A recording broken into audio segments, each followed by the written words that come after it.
اعوذ باللہ من الشیطان الرجیم بسم اللہ الرحمن الرحیم مولا صلی وسلم دائما ابدا علی حبیبک خیر الخلق کلہم محمد سید الکونین والثقلین والفریقین من رب و من عجم مولا صلی وسلم دائما ابدا۔ معزز سامعات اور عزیز طالبات، میری طرف سے سب کو السلام علیکم ورحمۃ اللہ۔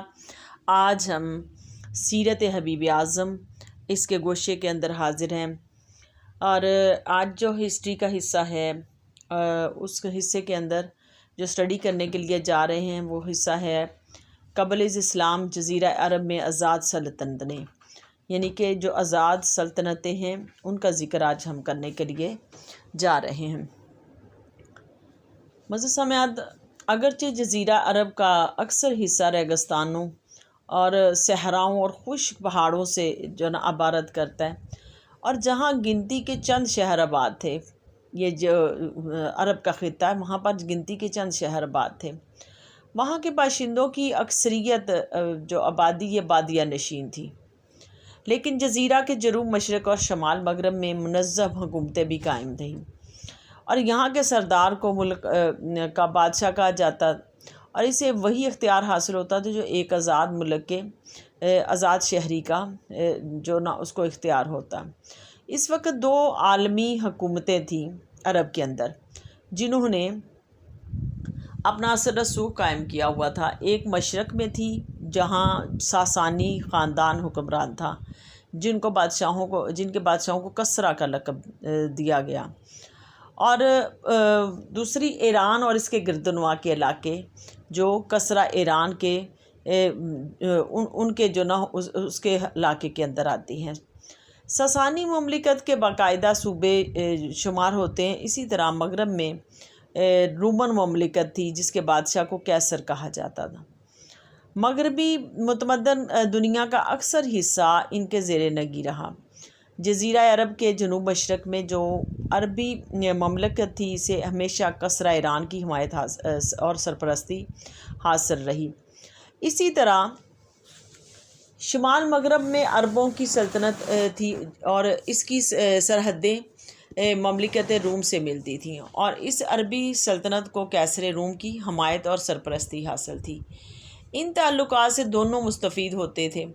اگر جنوب مشرق عربی مملکت پر کوئی حملہ آور ہوتا تو کسریٰ ان کی مدد کرتا، یعنی کہ جو کسریٰ جو بادشاہ تھا ان کا وہ ان کی مدد کرتا۔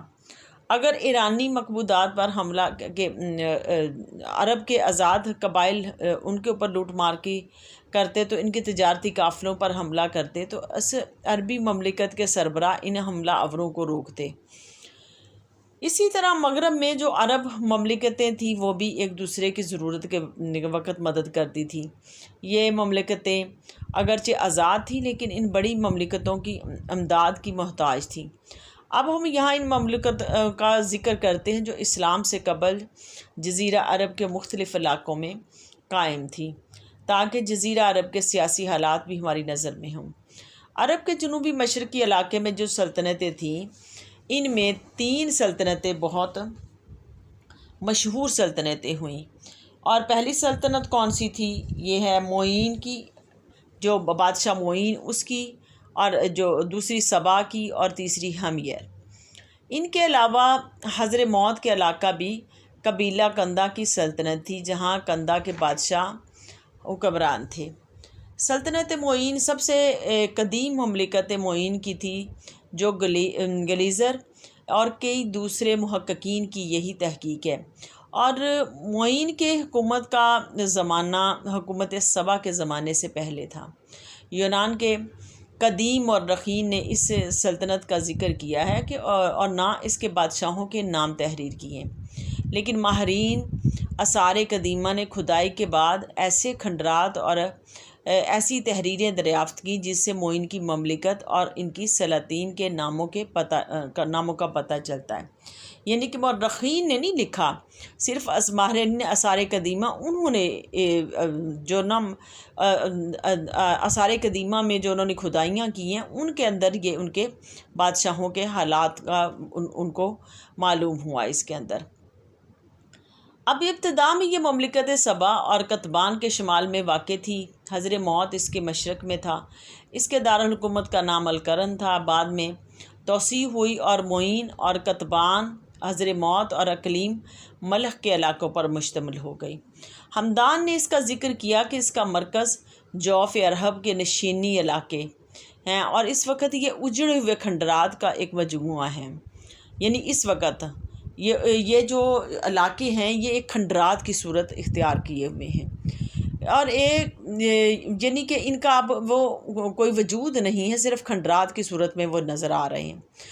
اور عرب کے اندر جو آثار قدیمہ کے ایک ماہر تھے وہ کہتے ہیں کہ جو منطقہ ہے نا، جو جوف میں جو کھنڈرات انہوں نے دریافت کیے، جزیرہ عرب میں دریافت ہونے والے تمام کھنڈرات سے زیادہ پرانے ہیں۔ تاریخی لحاظ سے وہ کھنڈرات بہت اہم ہیں جو اب بھی سامعینوں اور معارب کے نام سے مشہور ہیں، اور دریافت ہونے والے نقوش سے پتہ چلتا ہے کہ ان میں ملوکیت کا نظام تھا، یعنی باپ کے بعد اس کا بیٹا ان کی بادشاہت کا جو ہوتا، تخت نشین ہوتا۔ کبھی کبھی 2 بیٹے مل کر بھی حکومت کیا کرتے تھے، لیکن یہ ملوکیت اور آمریت اور استبداد سے مبرہ تھی۔ اگرچہ عملی طور پر جملہ اختیارات کا مرکز بادشاہی ہوا کرتا تھا، لیکن امور مملکت کو طے کرنے میں وہ شاہی خاندان کے بزرگوں، رجال دین اور مختلف قبائل کے سرداروں اور بڑے شہروں کے رؤساء سے مشورہ کیا کرتے تھے، اور وہ اپنے فیصلہ کو ایک حکم کی صورت میں صادر کیا کرتے تھے۔ ابتدا میں ان کے معبودوں کے نام ہوتے، پھر بادشاہ کا نام ذکر کیا جاتا، پھر حکم لکھا جاتا۔ آثار قدیمہ یعنی کہ یہ قومیں بھی بت پرست قومیں تھیں۔ آپ ذرا اس سے بھی اندازہ لگا لیں کہ یہ قومیں بھی بت پرست قومیں تھیں۔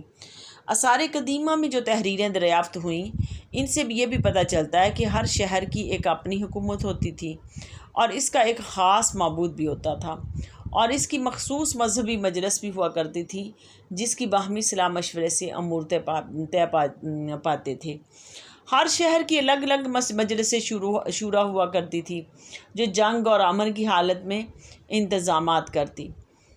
اس کی یہ بھی ذمہ داری تھی کہ وہ لوگوں کے مقدمات کا فیصلہ کرے، اور اسی طرح ہر قبیلے کا ایک الگ حال ہوتا جس میں وہ اکٹھے ہوتے اور ملکی معاملات پر تبادلہ خیال کرتے۔ ان امارات کو مزود کہا جاتا، اور اس مزود کی وہی حیثیت تھی جو اہل مکہ کے نزدیک دارالندوہ کی تھی۔ جیسے ہمارے ملک کے اندر پارلیمنٹ ہے اور جو اس طرح کے ادارے بنے ہوئے ہیں، اسی طرح ان کی جو سلطنت کو مزدود کہا جاتا تھا۔ معین کی مملکت کئی ضلع پر تقسیم تھی۔ ہر ضلع کا والی اور بادشاہ کا مقرر کردہ نائب رئیس ہوا کرتا تھا، جسے وہ الکبیر کہا کرتے تھے۔ یعنی کہ ان کے بھی آپ یہ دیکھ لیں کہ ان کے بھی جو منسٹر ہوا کرتے تھے اس دور کے اندر، ہر شہر کا ایک علیحدہ منسٹر، ہر علاقے کا۔ اس حکومت کے ذرائع آمدن وہ ٹیکس تھے جو حکومت ذمہ داروں اور اہل تجارت پر عائد کرتی تھی۔ ان ٹیکسوں کو قوم کے بزرگ جمع کیا کرتے تھے۔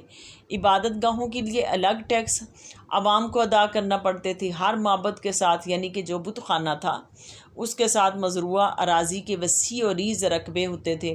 ان کے علاوہ ان کے مخصوص خداؤں کی خدمت میں جو قیمتی نذرانے پیش کیے جاتے، وہ ان عبادت گاہوں کی آمدنی کا بہت بڑا ذریعہ تھے۔ یعنی کہ جو انہوں نے بت رکھے ہوتے، لوگ نذرانے بتوں کے نام پہ دے کے جاتے، سونا، چاندی اور اس طرح کے، اور زمینیں جو الاٹ کی جاتی ان بتوں کے نام پر، اس سے ان کے معبد خانے چلتے تھے۔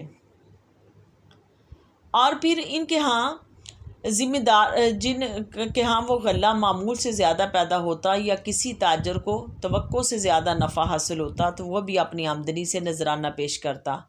ان نذرانوں کا باقاعدہ ایک رجسٹر میں اندراج ہوتا تھا جس میں دینے والے کا نام، جن بتوں کے لیے اس نے نذرانہ دیا، ان کا نام، عبادت گاہ کا نام، جس وجہ سے نذرانہ اس نے پیش کیا ہے، یہ تمام چیزیں اس رجسٹر کے اندر قلم بند کی جاتی تھی۔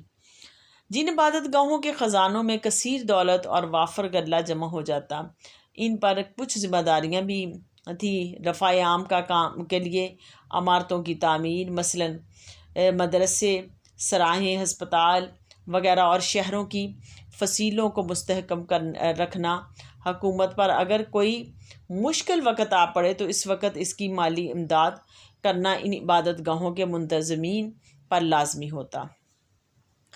اب دیکھیے سامعات، محبت کی آمدنی کا جتنے بھی ذرائع تھے، جو ان کے معبد خانوں کی آمدنی کے جتنے بھی ذرائع تھے، ان سارے ذرائع پر وہ حکومتی ٹیکس لگتے تھے ان کے اندر، یعنی کہ ٹیکس بھی لگاتی تھی حکومت ان کے اندر، اور وہ ٹیکسوں سے مستثنیٰ نہیں تھے۔ ان معبد میں بخور، لبان اور دیگر عطریات کے جو دخائز جمع ہوتے تھے، پہلے ان سے اس معبد کی ضرورت کو پورا کیا جاتا، اور مختلف تہواروں اور مذہبی شعار کے موقع پر ان بخور کو سلگا کر ساری فضا کو خوشبودار بنایا جاتا۔ اگر اس کے بعد بھی کوئی چیز بچ جاتی تو اس کو بازار میں فروخت کر دیا جاتا۔ اگر باقی ماندہ اشیاء کی مقدار اگر زیادہ ہو جاتی، مقدار بہت زیادہ ہو جاتی، تو انہیں